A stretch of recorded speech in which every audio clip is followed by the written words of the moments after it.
আর নতুন করে কিছু বলার তো নেই, কারণ বিনোদিনী নিয়ে রুক্মিণীর যে আদম্য প্রচেষ্টা এবং দর্শকদের কাছে পৌঁছে দেওয়ার জন্যে যে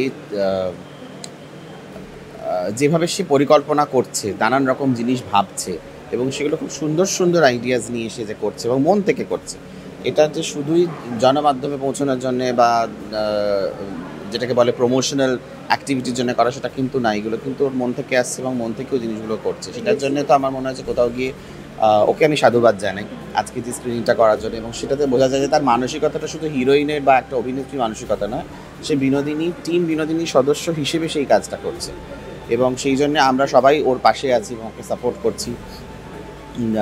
মানে আমরা বিগত 40 দিন ধরে আমরা যেমন আছি সেরকমভাবে মিডিয়ার বন্ধুরাও তোমরাও আমাদের পাশে দাঁড়িয়েছো, তার জন্য অনেক অনেক ধন্যবাদ।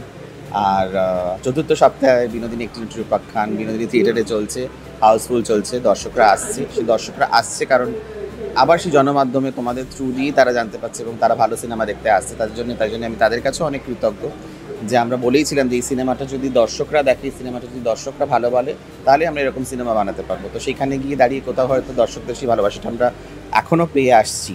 আর আজকে যারা এসেছেন যৌনকর্মীরা বা তারাও সমাজের একটি ভীষণ গুরুত্বপূর্ণ একটি অংশ এবং তারা এসেছেন এবং তারা সিনেমাটা দেখছেন।